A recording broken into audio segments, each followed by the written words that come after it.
Gostaria que você abrisse a sua Bíblia no livro do Êxodo, no capítulo 25, verso 8. Êxodo 25, 8.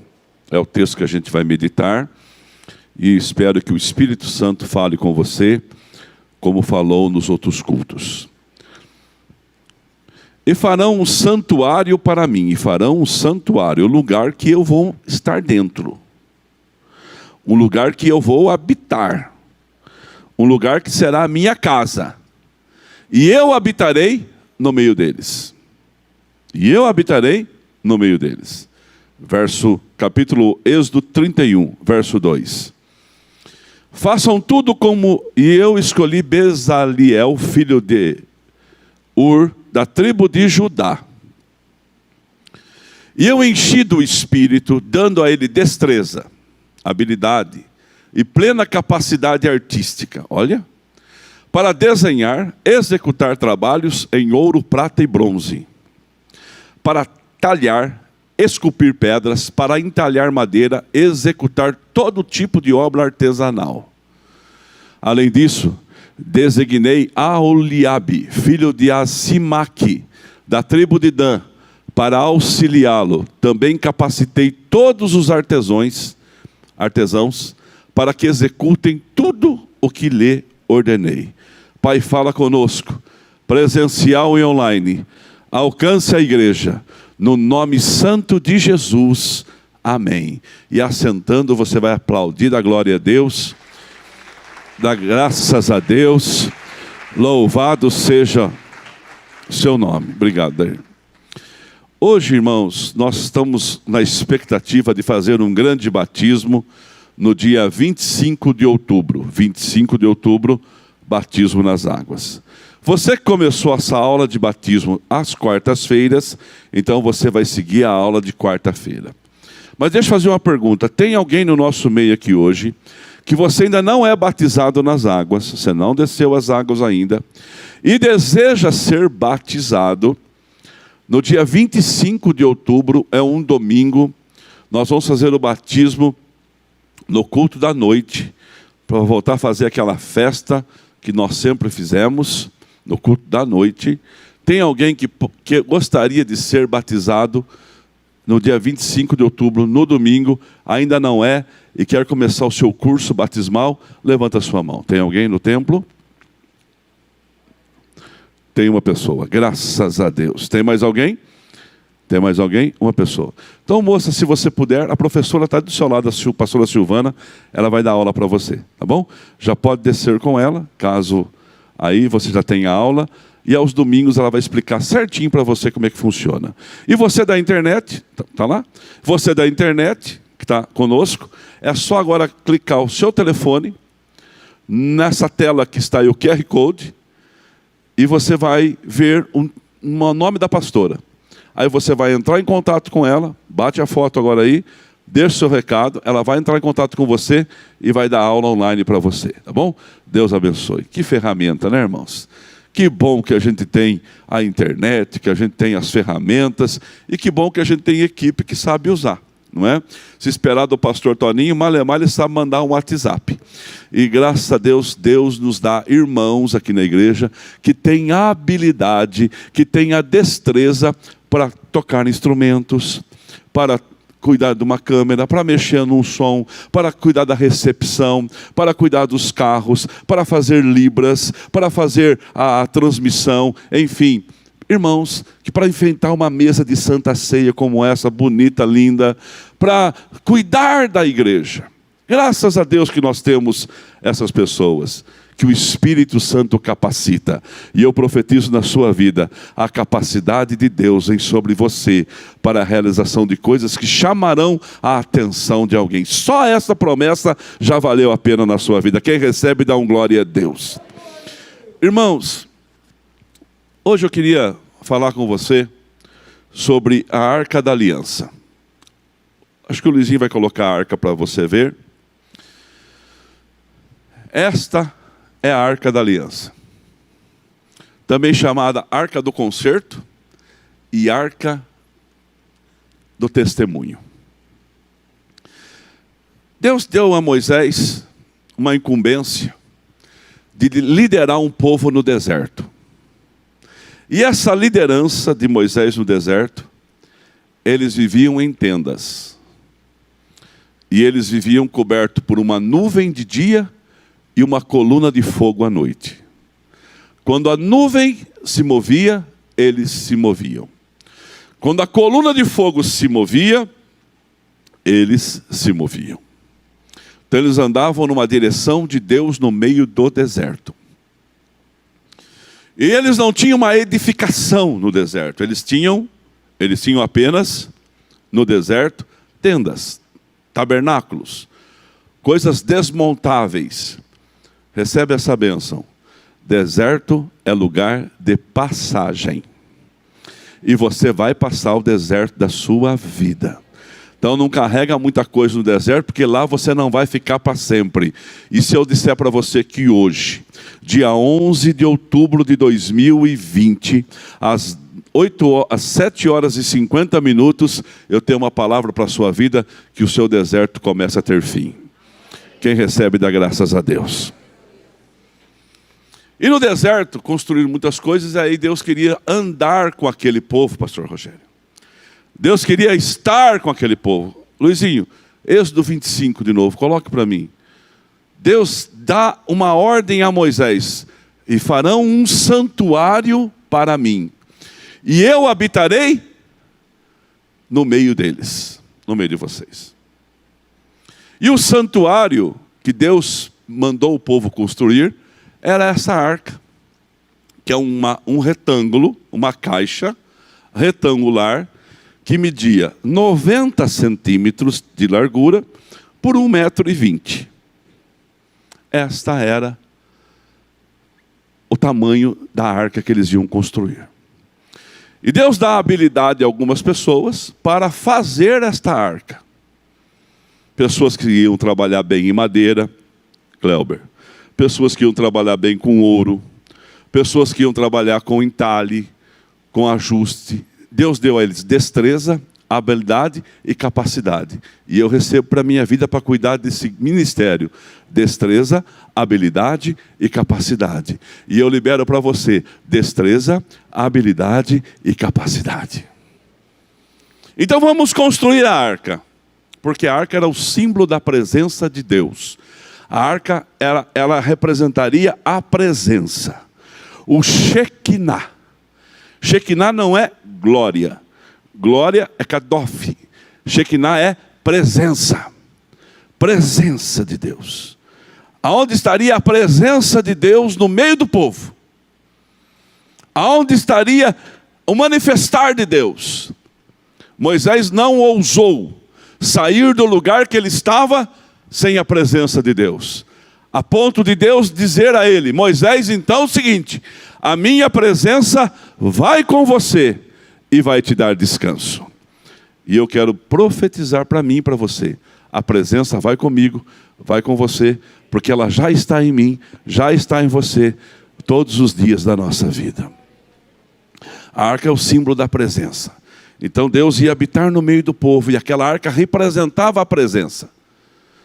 E essa arca, ela é uma figura, ela é um tipo de algo do Velho Testamento, que depois seria algo concreto, que nós entenderíamos perfeitamente o que seria.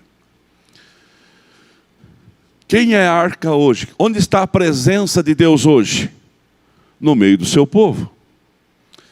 Porque um menino vos nasceu, um filho se vos deu, e o seu nome é Emanuel. Você pode dar um glória a Deus aí? E Emanuel é Deus conosco.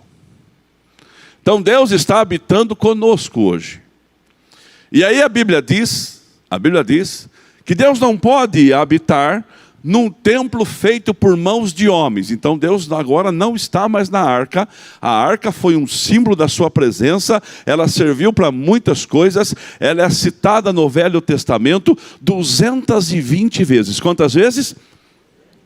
Aonde ela é citada? No meio de batalhas, no meio de guerra, cercando a cidade de Jericó, na travessia do Jordão, enfim. A arca, ela é citada muito na Bíblia. Porque ela simbolizava a presença. Chegava a arca, o povo ficava eufórico. Deus está conosco. Os inimigos já gritavam: Agora não podemos vencê-los, porque agora eles têm deuses com eles. Eles achavam que eram deuses, mas é o único povo do mundo, e nós também hoje, que adora um só Deus, eram os israelitas. A religião, eles eram monoteístas, ou seja, um Deus só. E nós também. E aí, a arca que simbolizava a presença de Deus, nós temos ela dentro do nosso coração. Porque nós somos o templo do Espírito Santo. Quem é o templo do Espírito Santo aqui? Como você se tornou o templo do Espírito Santo? Quem creu em Jesus Cristo como seu único e suficiente Salvador, o próprio Deus, através do seu Espírito, passou a morar dentro de nós. Então Deus mora em você, irmão. Ao potencial que você tem, igreja. Natália, ao potencial que você tem. Irmão, ao potencial, João, que você tem. Márcia, ao potencial que você tem. Igreja Quadrangular, ao potencial que você tem. Você tem Deus dentro de você. Você pode dar um aleluia por isso. Essa presença está com você. E a arca da aliança, feita com muito zelo, com muito cuidado, ela tinha uma tampa. Ela era feita de madeira. Ela tinha uma tampa de ouro, chamado propiciatório. Ali aquela tampa, onde os sacerdotes ofereciam sacrifício para tirar o pecado do povo. De vez em quando, uma vez por ano, oferecia sacrifícios dentro do Santo dos Santos, com a presença da arca, em cima da tampa do propiciatório, que era o lugar da expiação. Mas note uma coisa interessante. Olha o que a Bíblia diz em Colossenses capítulo 1, verso 10 em diante. Olha o que a Bíblia diz. É isto que para vocês vivam de maneira digna, digna do Senhor, em tudo possam agradá-lo, frutificando em toda boa obra, crescendo no conhecimento de Deus. Isso é para você, verso 11. Sendo fortalecidos com todo o poder, de acordo com a força da sua glória, para que tenham toda a perseverança e paciência com alegria. Ó, recebe essa bênção. Ser paciente com alegria. Está esperando, mas está dando risada. Está esperando sem murmurar. Está esperando com louvor na boca. Com todo louvor, nós vamos esperar e Deus vai responder. Olha o próximo versículo. Dando graças ao Pai, que nos tornou dignos de participar da herança dos santos, no reino da luz. Irmão, você está vendo quem você é? Você está vendo quem somos? Você está percebendo o que Deus tem para nós?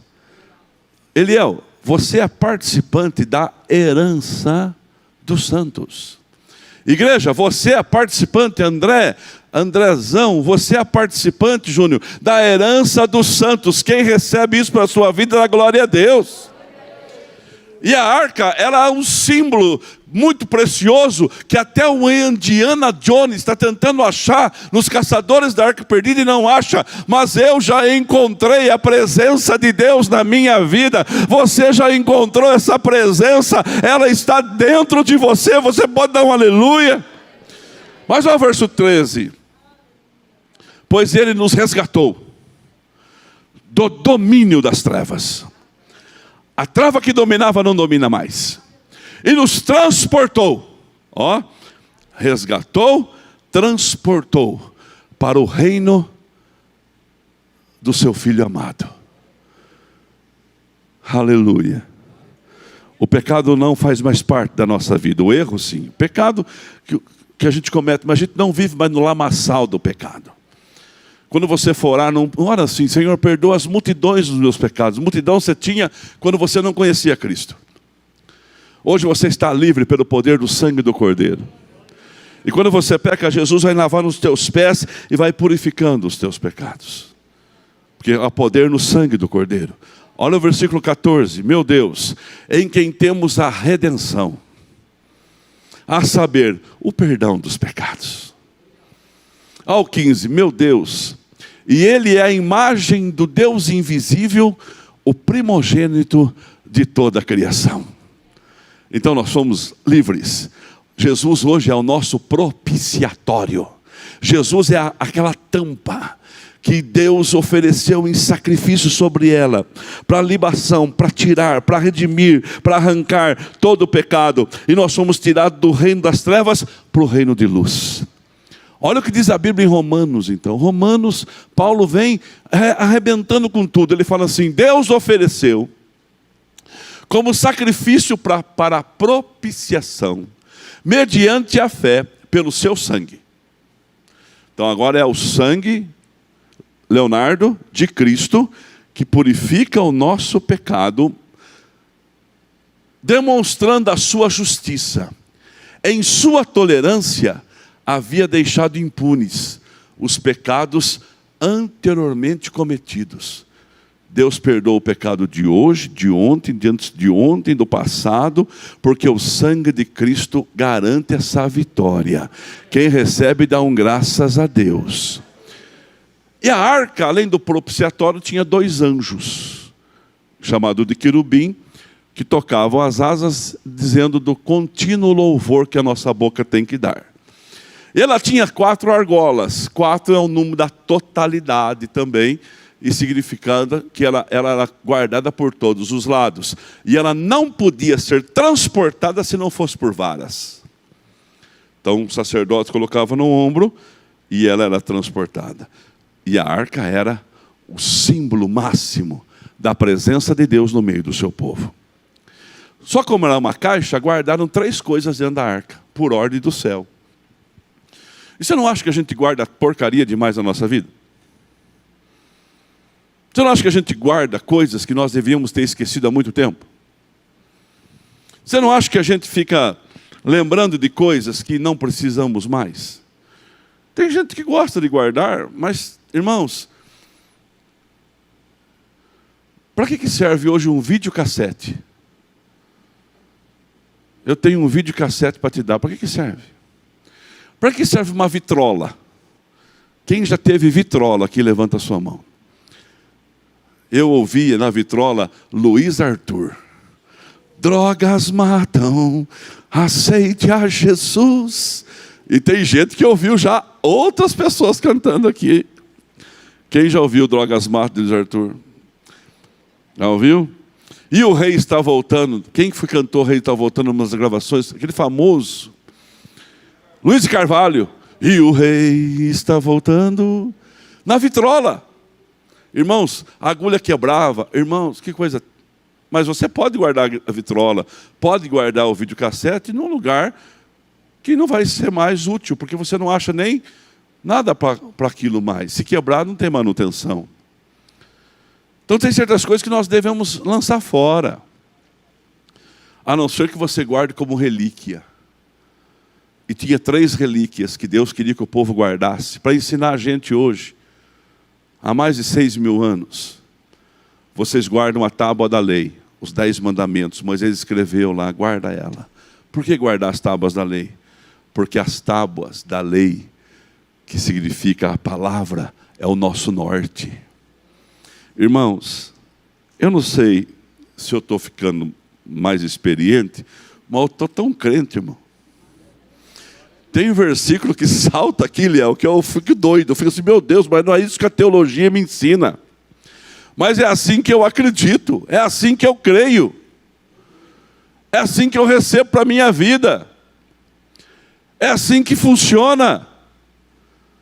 O Senhor é o meu pastor, nada me faltará. Isso não sai mais do meu coração de jeito nenhum. Por quê? Porque é a promessa. É promessa para nós. Se eu pesco com rede ou com anzol, não importa, eu tenho peixe com rede para abençoar o barco do vizinho e tenho peixe com anzol para pagar a conta do outro. Deus abençoa. Eu profetizo na sua vida, o coração generoso vai prosperar. Está na Bíblia isso, a alma generosa essa engordará. E aí, Deus coloca lá as tábuas da lei, a palavra. numa faculdade renomada, uma senhora, Dona Maria, cuidava do café e das limpezas daquele lugar. E tinha um professor muito abusado, muito culto e muito ateu. E ele chegou na senhorinha, na frente de todo mundo, ele falou assim: agora hoje ela não escapa. Ela falou: Dona Maria, a senhora acredita que Jonas, o missionário, ficou 3 dias na barriga do peixe e não morreu e foi vomitado numa praia? A senhora acredita realmente nisto? Ela falou: moço, acreditar, eu acredito sim. Mas vou dizer uma coisa para você, viu? Já para encurtar a conversa agora. Se a Bíblia dissesse que foi a baleia que tivesse ficado na barriga do Jonas, eu também ia acreditar. Chega, acabou. A fé que nós temos, ela tem que ser segura na palavra. E dentro daquela arca tinha a tábua da lei e tinha o maná. Maná, ele envelhecia a totatola. Ele apodrecia, ele criava bicho de um dia para o outro. Dentro da arca, ele ficou intacto. Sabe por quê? Porque a presença de Deus nos renova todos os dias. Quem consegue crer vai dando graças a Deus. É a presença de Deus que traz renovo para a gente. Você não encontra algumas pessoas, você olha para as pessoas assim, você olha e fala assim: nossa, parece que você está no formol, essa pessoa não fica velha. Quem já falou isso para alguém? Já falou, Aline? Essa pessoa não fica velha, parece que ela está no formol. Nós temos o Juninho aqui, o Choco, eu chamo ele de Choco, Juninho. Ele é contemporâneo de uns amigos meus, ele tem 55 anos, o Juninho. E você olha para ele, parece que tem 35, está no formol. Está no formol. Assim é a palavra de Deus na nossa vida. A palavra de Deus na nossa vida, sabe o que ela faz? Ela te renova toda manhã. A tua fé está fresca, limpa, abençoada. Quem consegue crer vai dando graças a Deus. Terceira coisa que estava dentro da arca: a vara de Arão que floresceu. A vara de Arão significa a autoridade que nós estamos submetidos. Nós temos que respeitar autoridades. Nós temos que respeitar quem exerce autoridade sobre a nossa vida. Isso, nós não podemos fugir disso nunca. E esta arca que tinha as tábuas da lei, que tinha o maná, que tinha a vara do sacerdote Arão, que tinha florescido na frente de todo mundo. Domingo que vem, eu não vou pregar, prego o Wagner Lopes à noite aqui. Mas no outro domingo, eu pregarei sobre a autoridade de Deus, a vara que floresceu. E se Deus promete uma coisa, Ele faz 2 na nossa vida. Mas olha para mim. Olha bem para mim. Essa arca, um dia ela foi para uma guerra, por pessoas que tinham uma vida torta diante de Deus. Israel estava longe da presença de Deus, e ela vai para a guerra. E segundo a Bíblia, 1 Samuel 4, ela foi tomada, ela foi perdida, ela foi levada embora. A arca de Deus foi tomada, e os 2 filhos de Eli, que era o sacerdote da época, morreram ali. Perdeu-se a arca. A arca ficou 7 meses na casa dos filisteus. 7 meses. Lá no reino dos filisteus, houve uma tragédia pela presença de Deus, porque eles não respeitaram aquela presença. Irmãos, não fique se importando com pessoas que falam de Jesus e não vivem Jesus. Nem se importe se eles falam de Jesus e acontecem milagres quando eles falam. Se importa não. Quem já foi fiador de alguma coisa aqui e teve que pagar a fiança? Já foi? Já foi? É duro pagar uma fiança, não é? É o Rodrigo? Rodrigo, é duro pagar a fiança. Por que você pagou a fiança de alguém? Porque você honrou não a conta dele, honrou o teu nome. Você foi fiador, você deu o seu nome, você honrou o teu nome. Deus honra o nome dele. Deus honra o nome dele na sua vida. Deus honra o nome dele até na boca de um infiel. Só que aquilo que ele planta, ele vai colher. E eu profetizo na vida dessa igreja, meu Deus, Pai, não deixa ninguém desse lugar, nem quem nos vê pela internet, colher maldições sobre a sua vida. Que possamos nos arrepender, enxergar o nosso caminho, para que a colheita seja próspera e poderosa. Quem recebe, dá graças a Deus. E aí eles devolveram a arca. Nós não queremos essa arca aqui não, devolva. E ela ficou na casa de Abinadab, 20 anos, 2020. É o que eu vou profetizar para você. 20 anos. Na casa de Abinadab, a arca, irmãos, tão significativa, tão importante, tão relevante, tão poderosa, possivelmente, com o tempo, ela tornou-se um móvel. Ela tornou-se um objeto. E aí ela talvez foi mudando de sala, vai para o quarto do Juninho, vai para o quarto da Mariana, vai para o quarto do Paulo, vai para o quarto do fulano. Eles tinham bastante filhos, né? Vai para a despensa, volta para cá, põe na cozinha, põe de enfeite, coloca a televisão em cima, enfim, coloca um vaso. A arca ficou lá, porque se acostumaram com a presença da arca. Mas em 20 anos aconteceu muita coisa. Irmãos, está acontecendo muita coisa. Jesus está curando, Jesus está salvando, igrejas estão sendo abertas, palavras estão sendo pregadas, pregadores estão sendo levantados, milagres estão acontecendo, casamentos estão sendo restaurados, você vai podendo dando glória a Deus onde você está, famílias estão sendo alcançadas, a paz está chegando no coração, e todo dia, creia nisso, e eu quero ver se eu prego para uma igreja crente agora, todo dia aumenta o nome na lista daqueles que vão ser salvos. Está acontecendo, sim. Nós estamos pregando em todo canto do mundo. O Evangelho está sendo divulgado. 20 anos. Nesses 20 anos, a arca na casa... Gilmar, fica aqui para mim, aqui, ó, fazendo um favor. A arca na casa do Abinadab. Aqui. Léo, fica aqui, ó, faz favor. Primeiro o Salim. Salim, fica você aí. Salim, sobe aqui, Salim. Nesses 20 anos... Ó, que alegria ver você cantando, dançando na porta da igreja. Lindo. Fica aqui, volta para o distanciamento. Nesses 20 anos, aparece Davi. Davi mata um gigante e a arca na casa deles. E aqui aparece Davi, mata gigante, começa a formar o reino, organiza as economias, organiza o templo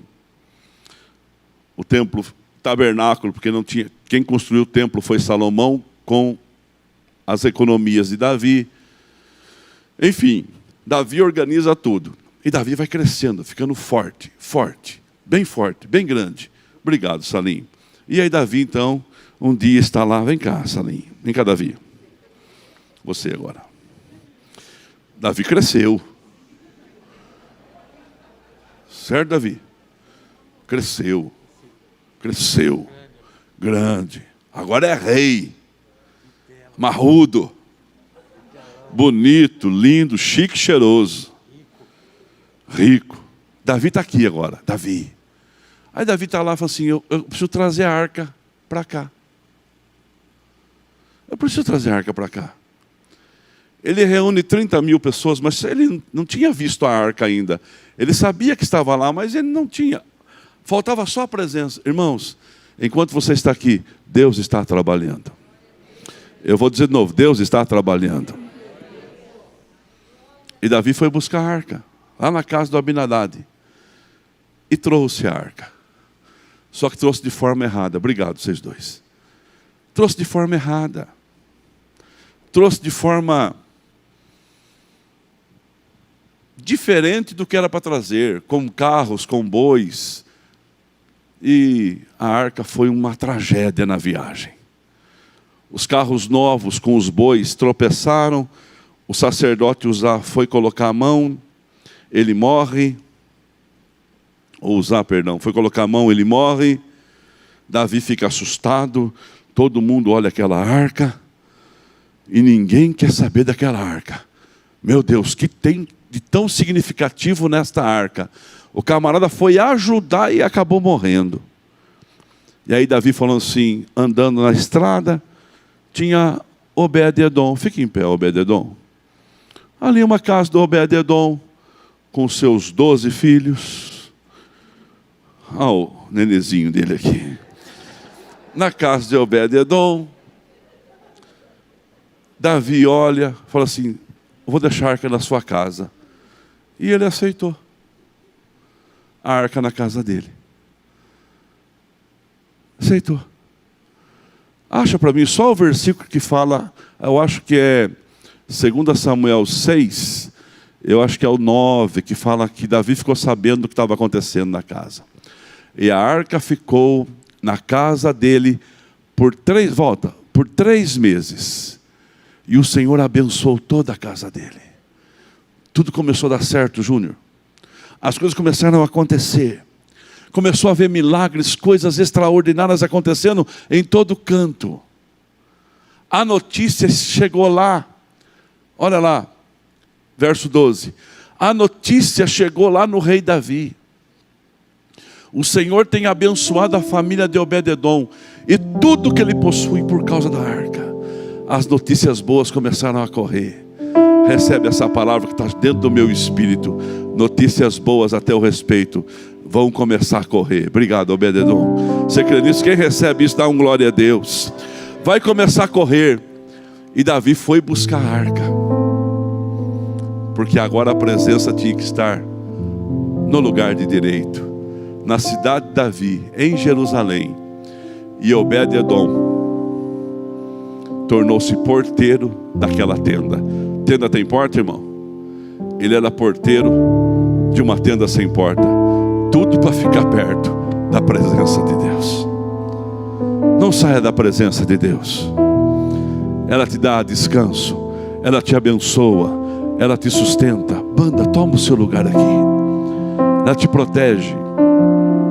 Porque eu preciso liberar uma bênção para a sua vida agora. Diaconato que vai me ajudar.